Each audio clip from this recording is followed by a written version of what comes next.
Peace. What's up, guys? Let's talk about Impact Wrestling for March the 9th, 2023. This was an okay show. So, Bully, he kicks the show off. He gets on the mic, and he talks about Tommy Dreamer's Someone Like Me promo that happened at No Surrender. Bully says he doesn't know what a busted open match is. All he knows is that Dreamer won't make it to Sacrifice because of the damage the hot coffee did to his eyes. Bully says Tommy knows that there's no way in hell that the busted up match will happen. Then this promised Santino Marella to come out. Santino calls him Bobby Ray. Santino runs down Bully Ray.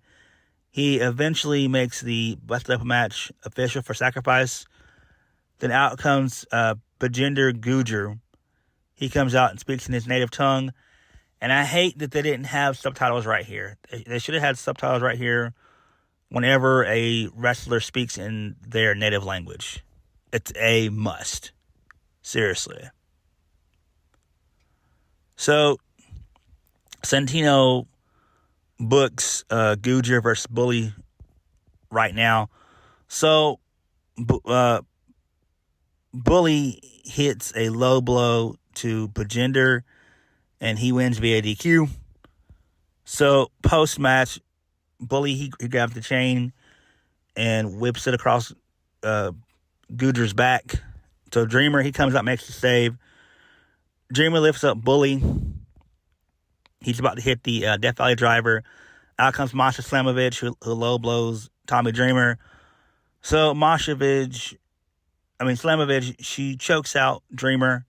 Then Mickie James, she comes down and strikes Bully with a kendo stick.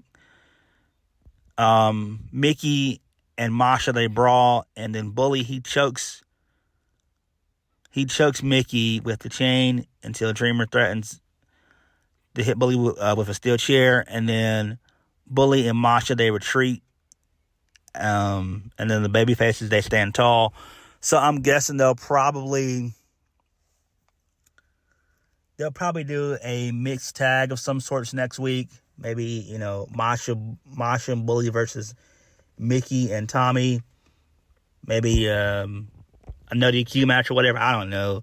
Impact loves doing this stupid intergender stuff. It's so dumb. I can't stand it. So, PCO, he's out in the middle of nowhere in Vegas. He declares that he's alive, and he challenges Eddie Edwards to a fight. Who cares? I'm so over this feud. This thing should have ended months ago. Moving on. So Josh Alexander, he's backstage talking to Rich Swann. They dap each other up.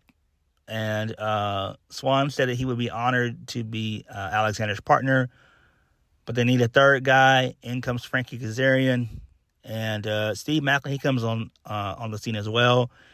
He pitches himself to get into the match. But Frankie Kazarian beats him to it.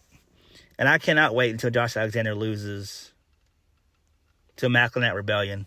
It's going to happen. It has to happen. I am so tired of Josh Alexander being champion. I am tired of it. Tired. Shit is so stupid. It really is. Next, Sami Callihan versus Rhino. Or Callahan versus Rhino. So, Rhino wins. So, Sammy is about to hit the pile driver. Angels grabs his leg, and then Khan hits Sammy with a steel chair that allows Rhino to hit the gore. Rhino wins 1, 2, 3. So, post-match, the design that's around the ring, nothing happens, but Diener, he's holding up 6 fingers, and they're basically getting him back, I guess, for what he did at No Surrender. So, hopefully, step number 7 is next week.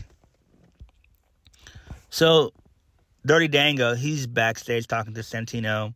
Terry McGill walks up, and he asks, what are they doing for him? Santino announces that he'll have a hand-picked opponent for him at Sacrifice. Then he also announced that at Multiverse United, Trey Miguel will defend his title, if he's still champion by then, in a 6-man scramble. So basically a 6-pack challenge. Well, Impact's version of WWE's 6-pack challenge. It's going to involve Rich Swann, Kurt Connors, Rocky Romero, and Kevin Knight. So that should be interesting. I don't know who's going to be his opponent. I have no idea who it could be. I don't know. Jordynne Grace, she took on Alex Garcia. My bad. Alex Gracia. So Grace, she wins via the Grace Driver. Pointless match. Didn't really need to have it on the card, in my opinion. But it's just to put Grace over. Who really cares, though? Moving on. So Moose, well, actually, no, Joe Hendry, he's backstage talking to a bunch of guys and girls. Out of nowhere, Moose walks up. So both Moose and Brian Myers team up to beat the hell out of Joe Hendry. So, Brian Myers claims that the digital media title belongs to him. They slam him into some backstage stuff a couple times. And that was it. Okay. But who really gives a shit? I don't like Brian Myers. I can't stand him. And I feel bad for Moose. Hopefully Moose can be out of Impact sometime next year. I know he signed an extension, sometime last year, I believe. So, the Bullet Club, they walk through the locker room. They run into Gia Miller, Kevin Knight, and Shane Haste. But then they dip out. And then they encounter Rich Swann, Frankie Kazarian, and Josh Alexander. So they basically all have a couple of... They basically just all start jaw-jacking one another. And basically they set up a 6-man tag next week. Who really cares, though? I'm shocked that we didn't see a Motor City Machine Guns come in there. I'm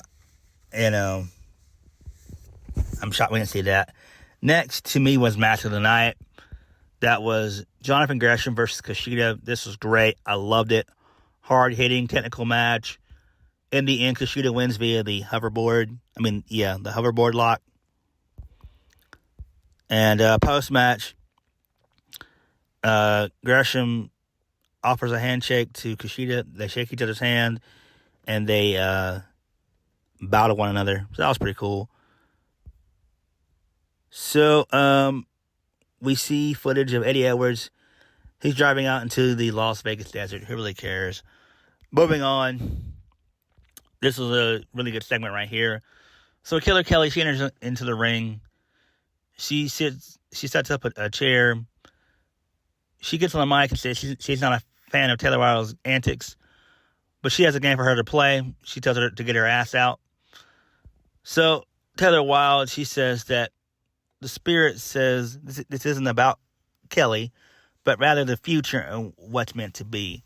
So Wilde offers Kelly to pick a card. Kelly said she makes her own destiny. So Wilde says she'll choose for her. So she draws the Tower card, which stands for massive change and chaos. Then we see Kylan King, who used to be in AEW. She slides in, takes out Killer Kelly with a chair, and then Kylie hits she slams Kelly, and she locks hands with Taylor Wilde. So, backstage, the Death Dollz, they're doing some magic, and they appear to Killer Kelly. They offer her to help out with Taylor Wilde. Kelly's like, she's unsure about it, so she's fine with the 2-on-1 situation. So then Taylor Wilde and Kylie King, they walk up. Taylor asks if she's jealous. Rosemary sets up a tag match and says that Wilde will have to give up Black Magic if they lose their shot. So that's interesting stuff there. Really and truthfully, what I don't like is the fact that they have too many teams that have the same dark, weird, supernatural gimmick, which doesn't make any sense. You have the Hex, you have the Death Dollz, and you have Callahan King and Taylor Wilde. It doesn't make any sense. You can't have all these dark gimmicks running around. The shit is stupid. But I do think that they'll probably end up giving the titles to Callahan King and Taylor Wilde, probably. I think that we'll probably see Taya Valkyrie in AEW. That's just me. Moving on. So, Eddie Edwards, he's brawling with PCO in the desert. So, PCO is able to get a shovel involved. And PCO was able to drop Eddie into the dirt with a massive reverse DDT. So, PCO is able to get the upper hand over Eddie. He throws him into a pit, and he's about to bury him. So PCO raises the shovel up. He gets hit by a car. Eddie gets in the car and leaves. So I assume that's probably going to be his wife that helped him out in that situation. Makes sense. Main event, Mickie James versus Gisele Shaw for the Knockouts World Championship. Mickie James wins via a roll-up assist by Deonna Purrazzo. So they're going to continue the Gisele Shaw and Deonna Purrazzo feud, which I'm fine with. Makes sense. So all in all, the show was, decent.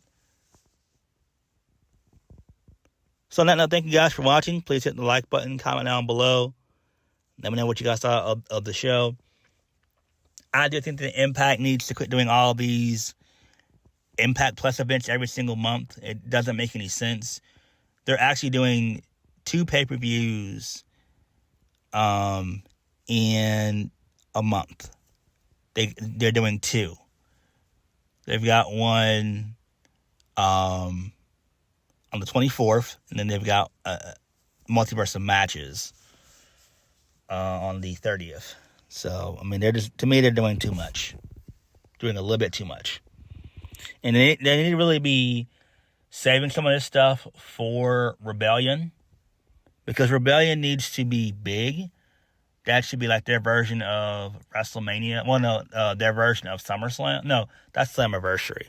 But Rebellion, for the last few years, the Impact's been doing it, has been pretty decent. So I'm interested in seeing who they're going to get to face Trey Miguel. I'm kind of excited. I'm kind of excited for that, in my opinion. So I'll catch you guys later. Peace.